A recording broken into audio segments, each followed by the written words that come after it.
Baik, selamat siang. Assalamualaikum warahmatullahi wabarakatuh.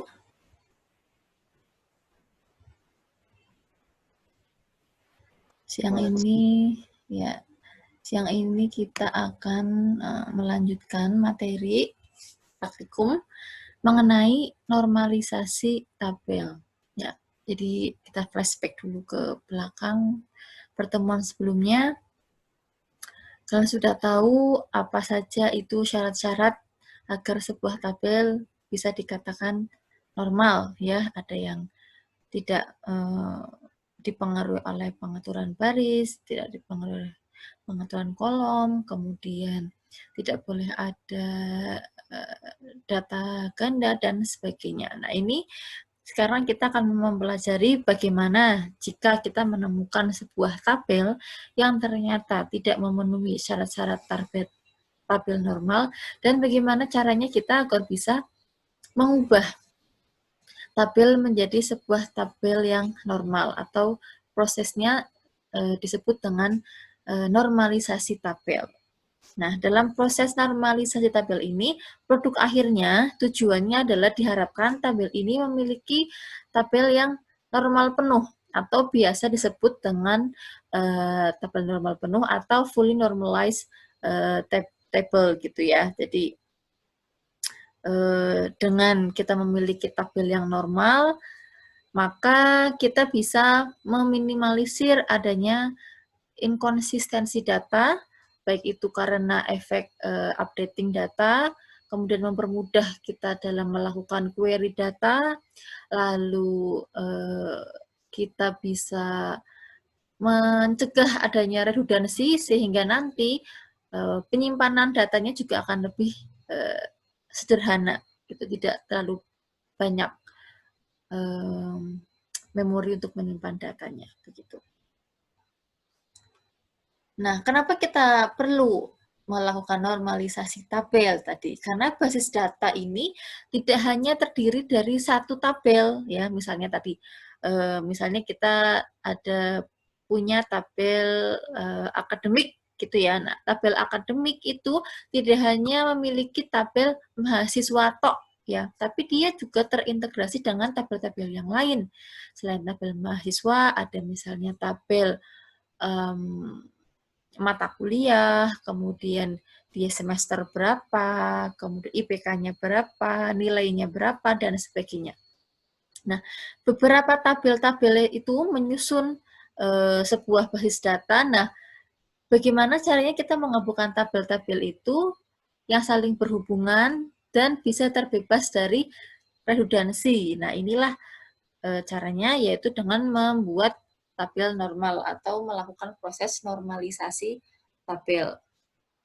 Nah, fungsinya atau tujuannya, yang pertama di sini ada meminimalisir data rangkap atau redundansi, ya. Jadi dengan kita menyusun tabel sebaik mungkin dengan memperhitungkan syarat-syarat tabel normal, bagaimana caranya menyusun satu tabel, kemudian menyimpan data, strukturnya bagaimana, maka kita bisa meminimalisir data rangkap ataupun redundansi.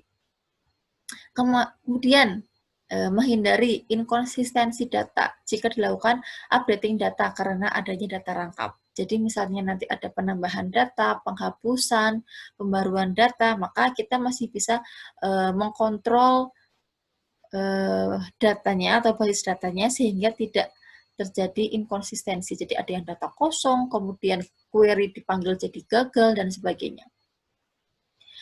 Kemudian menjamin identitas tabel secara tunggal sebagai determinan semua atribut. Jadi ini tujuannya nanti adalah tadi untuk bisa meminimalisir adanya data rangkap atau redundansi dan juga menghindari inkonsistensi data. Jadi dengan kita membuat tabel yang dengan satu tabel memiliki satu determinan sekaligus sebagai identitas untuk semua atribut, maka tadi kita bisa meminimalisir redundansi dan juga menghindari inkonsistensi data, ya. Apa itu identitas, apa itu determinan, sudah kalian pelajari di minggu sebelumnya dan juga sudah latihan ya di rumah soal-soalnya. Nah, proses normalisasi tabel ini dibagi menjadi beberapa tahap. Sebenarnya ada 5 tahap, tapi yang biasa kita temui itu sampai 3 tahap. Ya. Jadi normalisasi sampai 3 tahap ketiga ini sudah bisa dikatakan sebagai normal penuh, sudah maksimal dan sudah bagus gitu. Nah, nanti kalian bisa menganalisis juga tabel-tabel yang kalian temui itu dia masuk kategori ke bentuk normal keberapa. Jika dia belum normal, apakah dia masuk ke bentuk normal 1, normal 2, atau dia sudah bentuk normal 3, yaitu sudah normal penuh begitu. Nah, kita bahas satu persatu bagaimana satu tabel itu dikatakan sebagai tabel yang sudah normal. Ya, jadi dari awalnya tabel yang belum normal, kemudian dinormalisasi tahap pertama, dia bisa dikatakan sebagai tabel yang bentuk normal pertama atau normal 1 atau disingkat dengan 1NF, first normal form. Itu dicapai ketika tiap nilai atribut adalah tunggal. Jadi ketika kalian menemui suatu tabel yang dia belum normal, yaitu dia memiliki atribut yang tidak tunggal, jadi misalnya ada repeating groups, ada data komposit, kemudian ada data kosong, dan sebagainya, itu belum normal. Kemudian ketika dia sudah hilang komponen tadi, repeating groups, data komposit, maka dia termasuk di bentuk normal yang pertama.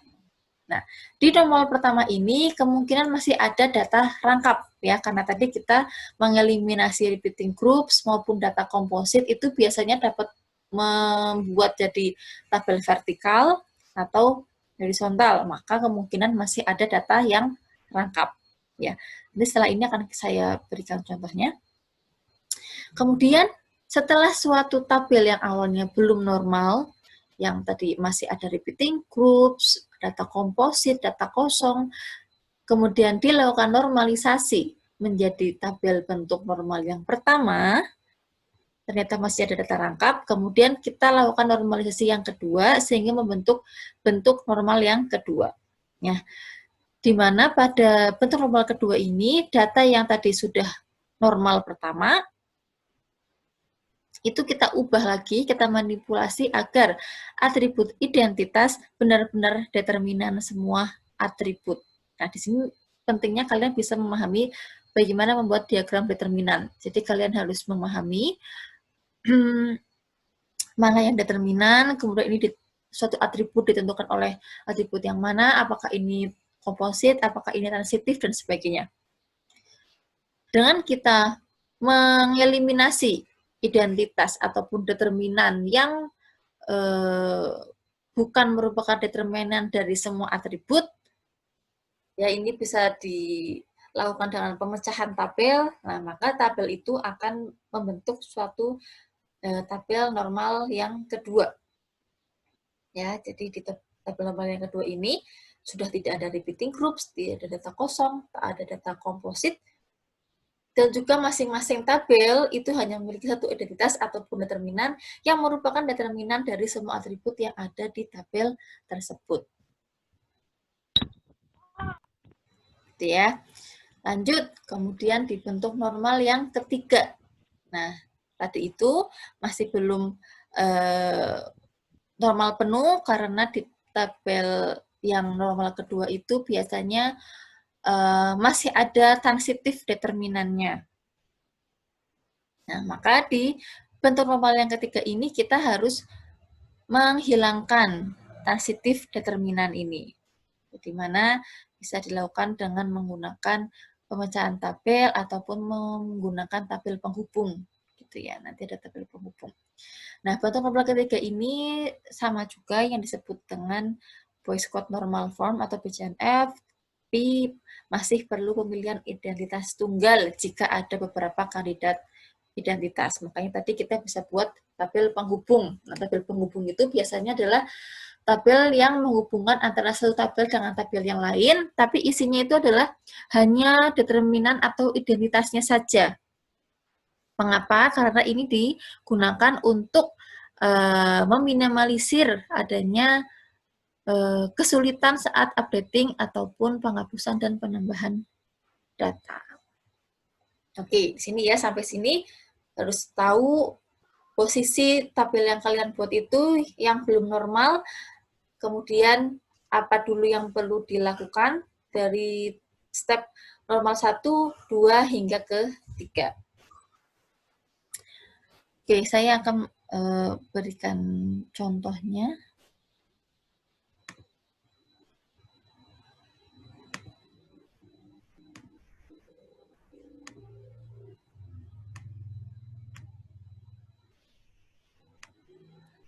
Sudah kelihatan ya? Baik, di sini saya punya tabel peneliti. Ya, di sini ada NIP, nama, dan keahlian. Nah, kita lihat di sini ternyata isi dari atribut keahlian ini ternyata dia repeating groups.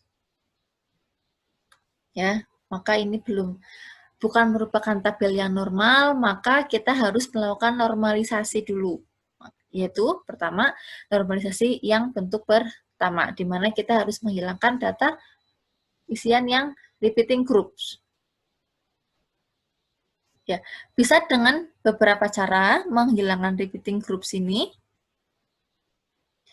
Bisa kita buat atribut yang baru. Ya, jadi NIP namanya tetap, kemudian keahlian di sini karena satu sel ini bisa terisi lebih dari satu keahlian, maka kita bisa memecahkannya menjadi keahlian 1, keahlian 2, maupun keahlian 3. Jadi dipisah. Yang awalnya surveying, hidrografi dipecah jadi keahlian 1 surveying, keahlian 2-nya hidrografi, dan seterusnya. Nah, di sini kelemahannya apa? Bisa dilihat ya di sini, jika kita sudah buat keahliannya itu sampai 3, ternyata ada yang cuma keahliannya cuma 2 ataupun 1, maka ada data yang kosong, tidak terisi. Ya, sedangkan data kosong itu sangat rentan untuk terjadi inkonsistensi, karena data kosong itu bisa terjadi karena datanya memang tidak ada, datanya belum terisi, atau misalnya ada orang yang memang tidak mau memberikan informasinya, gitu ya. Jadi data nol ini harus dihindari, atau data kosong itu harus dihindari.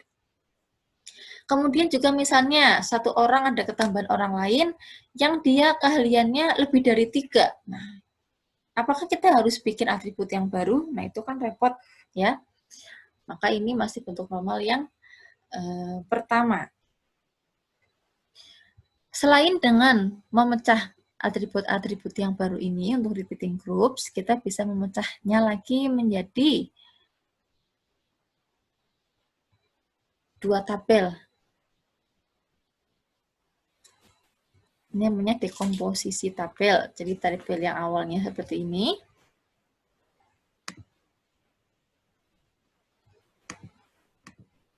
Ini kita lakukan dekomposisi atau pemecahan tabel menjadi 2 tabel. Tabel peneliti yang isinya hanya NIP dan juga nama, kemudian tabel keahlian yang isinya adalah NIP dan juga keahlian ya.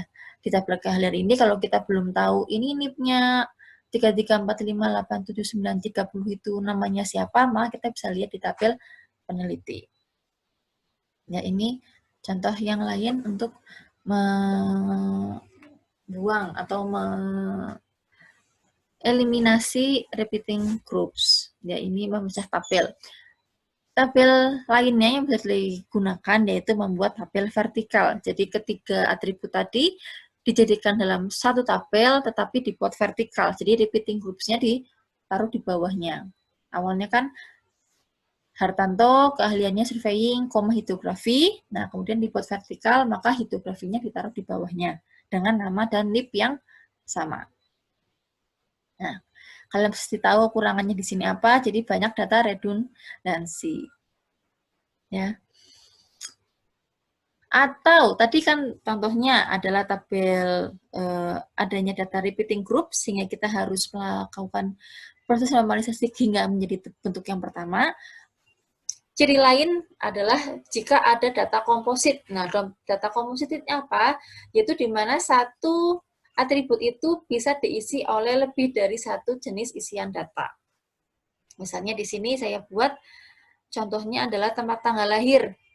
Ada teks untuk tempatnya, ada date untuk tanggal lahirnya. Atau misalnya di tabel perkuliahan, jadwal perkuliahan, ada hari dan tanggal. Jadi ada tanggalnya, ada juga jamnya. Jadi formatnya ada dua. Itu namanya data komposit. Ini boleh-boleh saja sebenarnya, tapi ini akan menyulitkan kita ketika akan melakukan query data, karena akan lebih lama dan lebih sulit untuk membuat query-nya untuk memanggil data. Sehingga akan lebih mudah, lebih cepat jika kita melakukan menormalisasi tabel hingga ke bentuk yang pertama. Ya, dengan tabel yang seperti ini, maka bentuk normalisasi yang pertama adalah dengan membuat data atribut yang baru. Ini nama sama kemudian tempat tanggal lahirnya bisa diubah menjadi tempat lahir dan juga tanggal lahir. Gitu. Jadi pengisian datanya akan lebih mudah dan pemanggilan atau query data juga akan lebih mudah. Nah, ini adalah tabel yang sudah memenuhi bentuk pertama atau first normal form. Baik tabel ini maupun yang tabel data vertikal. Sampai sini ada pertanyaan untuk normal yang pertama?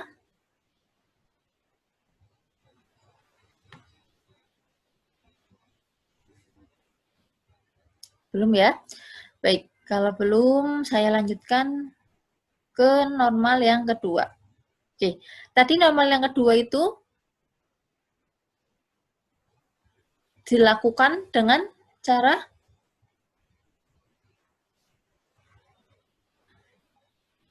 yaitu manipulasi dari tabel normal yang pertama, yaitu dengan atribut identitas benar-benar determinan semua atribut. Ya, ini saya buat tabel dengan isian dan struktur yang baru. Jadi di sini ada tabel pertanahan, ada NIK, ada nama, alamat, jenis kelamin, kemudian sebentar. Oh, sorry, di sini ada lagi ternyata. Kita kembali ke first normal form. Ya. Nah, di sini juga ada isian yang belum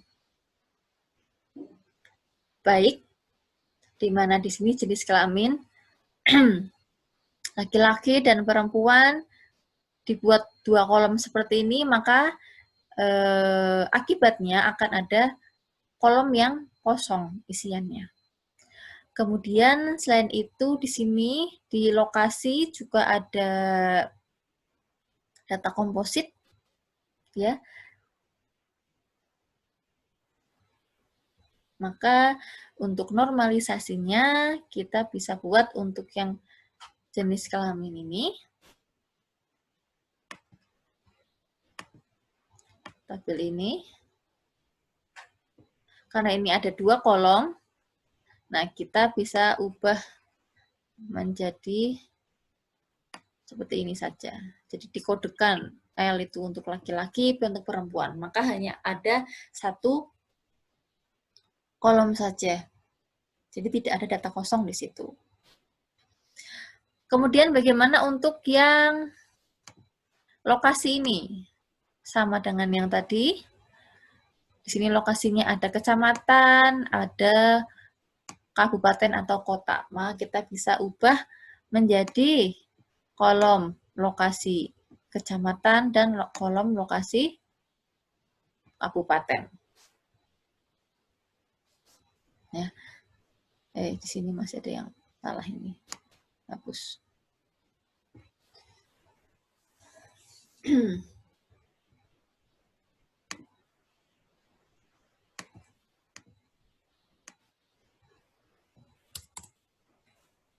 Oke, jadi tabel yang bawah ini sudah merupakan tabel normal yang pertama. Ya, meskipun masih panjang, nah ini nanti kita akan cek lagi apakah dalam satu tabel ini ada banyak identitas atau tidak. Baik, ini ya tabel normal yang pertama. Udah saya beri beberapa contohnya. Kemudian tabel yang ini akan saya lanjutkan untuk proses normalisasi yang kedua. Baik, ini awalnya tadi ya.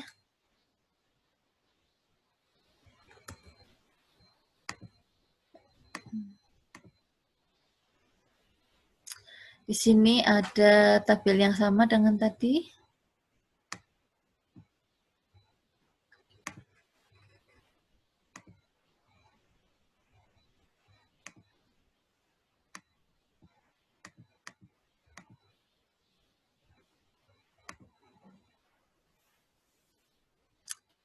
Ini.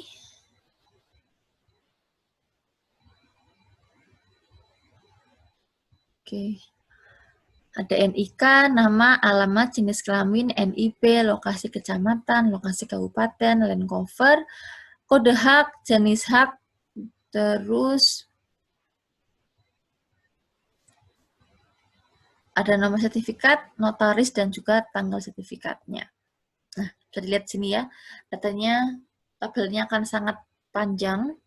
Meskipun tadi sudah tidak ada data redundansi, data repeating groups, kemudian komposit, data kosong, tapi datanya masih terlalu panjang, sehingga kita masih perlu identifikasi apakah dalam satu tabel itu hanya ada satu determinan yang menjadi determinan semua atribut.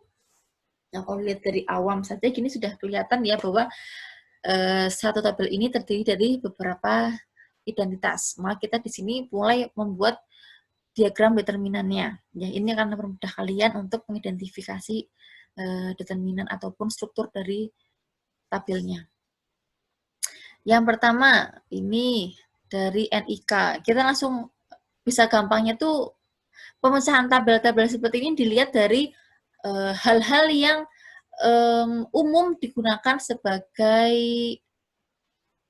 identitas. Ya, biasanya dia unik gitu. Itu langsung bisa kalian screening gitu ya. Oh, ada NIK, ada NIP, ada kode hak, ada nomor sertifikat. Itu biasanya isian-isian atribut-atribut yang biasanya menjadi kandidat terkuat determinan. Nah, makanya kita bisa pecah, kita cek determinannya. Yang pertama NIK. NIK ini menentukan apa saja. Kita di sini NIK menentukan nama, karena satu nama hanya ada memiliki satu NIK. Kemudian ada alamat, lalu juga jenis kelamin. Ya, jadi NIK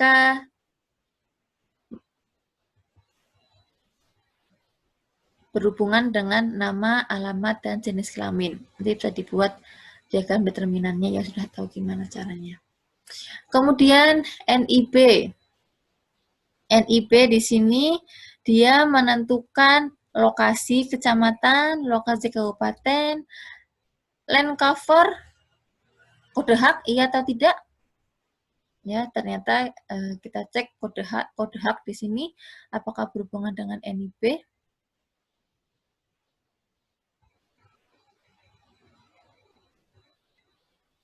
Ya.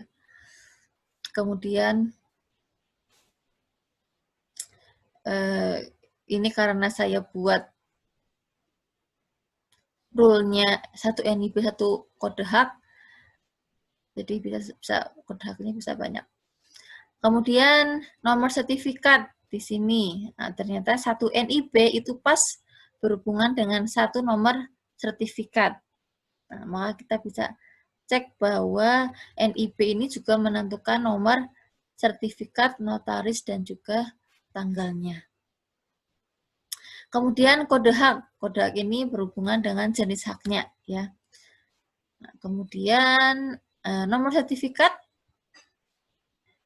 ini berhubungan dengan siapa notarisnya dan juga tanggal sertifikatnya. Nah, dari pembuatan diagram determinan seperti ini, kita bisa memecah tabel-tabel berdasarkan diagram determinannya. Jadi dibuat tabel yang pertama berdasarkan ini. Ada NIK, nama, alamat, dan jenis kelamin. Ini saya buat namanya jadi tabel pemilik. Gitu. Kemudian diagram yang kedua ada NIB, isinya ada NIB, lokasi kecamatan, lokasi kabupaten, land cover, nomor sertifikat, notaris, dan juga tanggal. Kemudian yang ketiga ada hak, tabel hak. Ini ada kode hak dan juga jenis hak. Kemudian yang terakhir ada tabel sertifikat, isinya adalah nomor sertifikat, notaris, dan juga tanggal. Ya, gitu. Jadi inti dari pembuatan pembentukan ke normal yang kedua adalah kita menentukan dulu diagram determinannya sehingga kita bisa memecah tabel berdasarkan determinan-determinan tersebut. Sehingga dalam satu tabel ini hanya memiliki satu determinan untuk semua atribut. Ya, ini adalah bentuk normal yang kedua.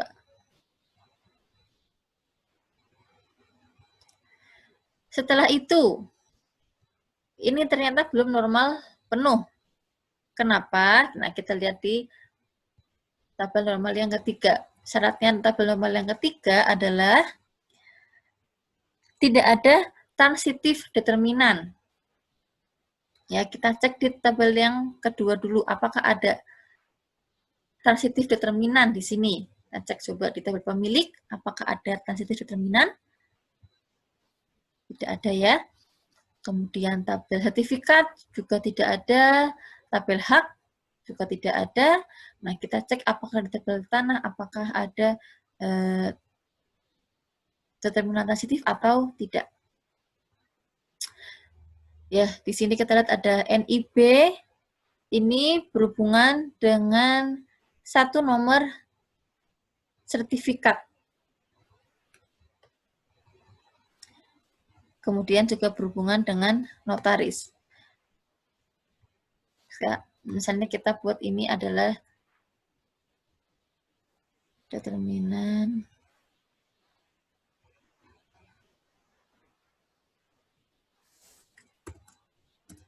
NIB. Ini determinan lagi nomor sertifikat. Nah, NIB menentukan nomor sertifikat, nomor sertifikat menentukan notaris. Nah, maka kita bisa tahu bahwa ada determinan transitif di sini karena secara tidak langsung NIB ini menentukan notaris. Ya, satu NIB hanya dibuat oleh satu notaris. Nah, maka kita diminta untuk menyederhanakan tabel ini sehingga bisa membentuk tabel normal yang ketiga tanpa determinan transitif. Gimana caranya? Yaitu dengan dekomposisi tabel.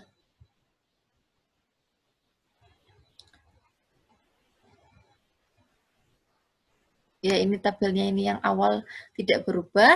Nah, untuk tabel tanah, tadi karena ada determinan transitif, di sini ada notaris dan juga tanggalnya, kita hapus. Tersisa tinggal nomor sertifikatnya. Jadi di dalam satu tabel ini ada dua identitas ya. Di sini disebut dengan ini identitas utama, ini nanti akan disebut dengan identitas tamu. Atau disebut dengan ini misalnya primary key. Ini adalah namanya foreign key. Nah, kenapa di sini tabel tanah tetap ada nomor sertifikatnya? Karena kita masih mau mengetahui NIB ini dia berada di nomor sertifikat berapa. Tapi kalau kita mau tahu nomor sertifikat ini notarisnya berapa, tinggal kita cek di tabel sertifikat. Jadi ini fungsinya adalah menghubungkan antara tabel tanah dengan tabel sertifikat. Gitu. Nah, dengan begini, maka tabel yang tadi sangat panjang dan banyak kesalahannya dapat disebut sebagai tabel normal yang penuh. Nah, ini sudah disebut dengan tabel normal yang penuh atau bentuk ketiga. Oke, sampai sini ada pertanyaan? Izin bertanya, Bu. Yap. Untuk friend-nya tuh boleh lebih dari satu nggak ya, Bu?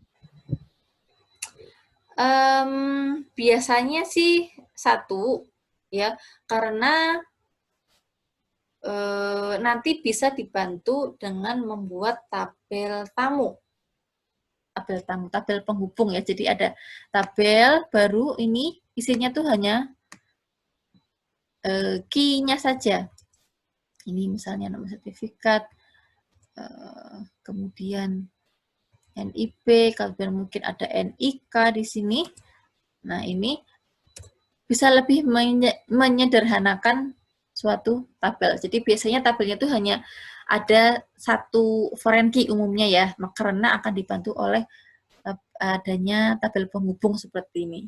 Jadi ini pun nanti jadi nggak banyak. Kalau nanti di sini ada foreign key-nya lagi, sama aja tabelnya akan jadi panjang kan. Maka lebih mudah jika dibuat tabel tamu atau tabel penghubung seperti ini. Gitu, Mas. Kasih, Bu. Ya. Yang lain?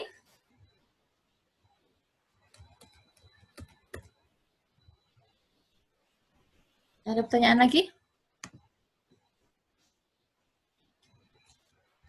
Kalau belum, saya lanjutkan dulu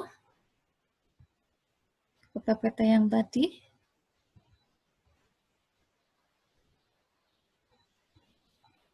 Baik.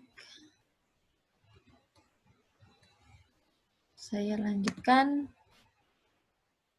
Sudah ya, ada beberapa contohnya tadi saya berikan. Nanti juga akan disampaikan juga oleh Mas Gustaf dan Mbak Sabila ya. Jadi nanti contoh soalnya akan lebih banyak lagi.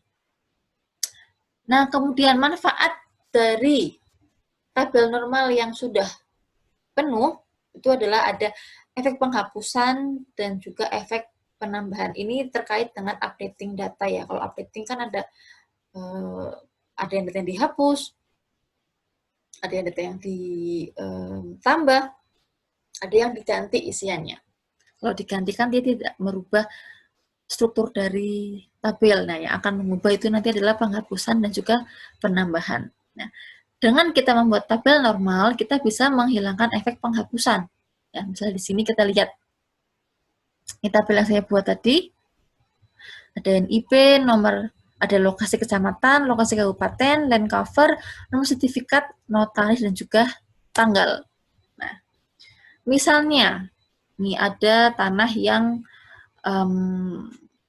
terkena bencana kemudian hilang, misalnya gitu, atau tanahnya mau dijual gitu, sehingga nomor induk bidangnya ganti atau hilang gitu ya. Berarti nggak mungkin kalau hilang gitu.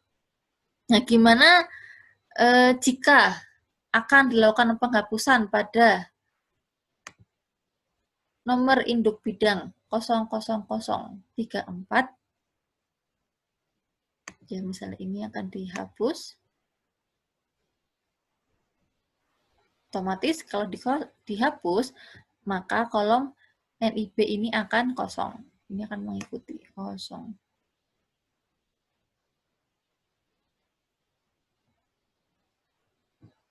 Ya, maka tabel ini, seluruh ini, maka akan ada data yang kosong.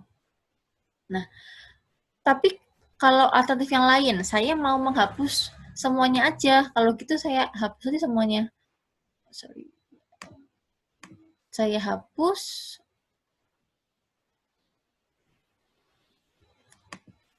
gini satu baris. Nah, padahal saya cuma mau menghapus NIB aja, tapi jadinya nomor sertifikatnya, notaris, dan tanggalnya pun akan jadi hilang. Nah, Maka bagaimana caranya? Solusinya bagaimana?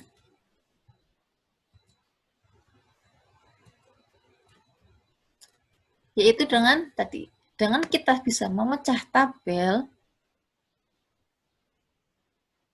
kita bisa tahu bagaimana caranya mendekomposisi tabel berdasarkan determinannya tidak ada determinan transitif, maka kita bisa mengurangi efek dari penghapusan tersebut. Ya, jadi kalau saya mau menghapus NIB ini, mau saya hapuskan semuanya.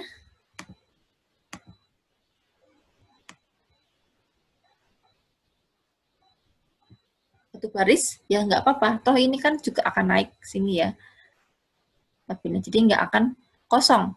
Kemudian kalau saya mau tahu nomor sertifikatnya, itu masih ada di tabel sertifikat di sini. Jadi mesti bisa tahu informasinya.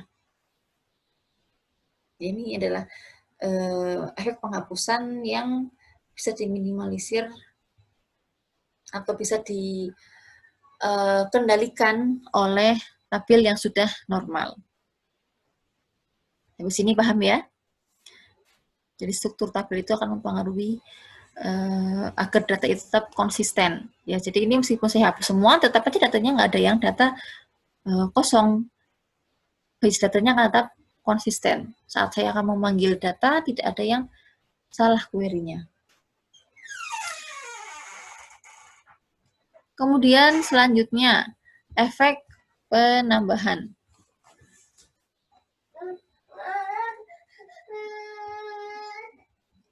Di sini saya punya tabel, ada NIM, nama, semester, kode mata kuliah, nama mata kuliah, dan juga SKS.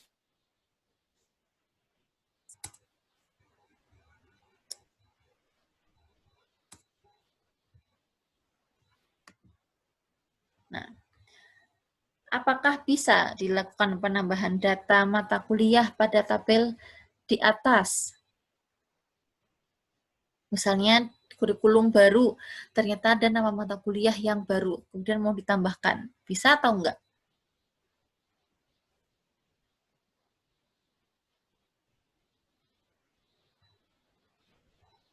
Apa efeknya? Ya, jadi kalau kita mau bayangkan, saya hanya mau menambahkan di sini ada kode mata kuliah baru, misalnya TK 205,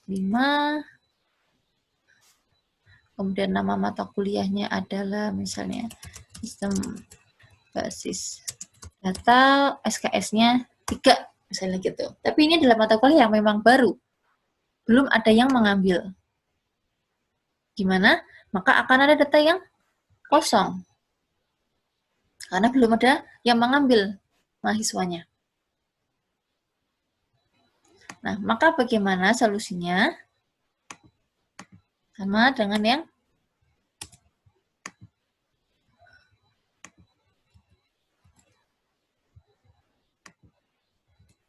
yang tadi, yaitu kita memecah tabel atau dekomposisi tabel. Jadi tabelnya, nama mata kuliah yang baru ini akan tertulis di tabel mata kuliah TK 205, kemudian basis data, SKS-nya 3, bisa tersimpan dengan baik di tabel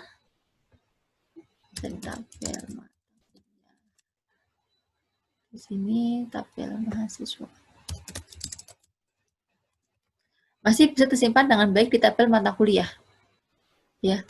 Kenapa? Karena di sini belum ada yang mengambil mahasiswanya. Jika nanti sudah ada mahasiswa yang mengambil, maka dia bisa langsung mengambil kode mata kuliah di basis datanya tabel mata kuliah.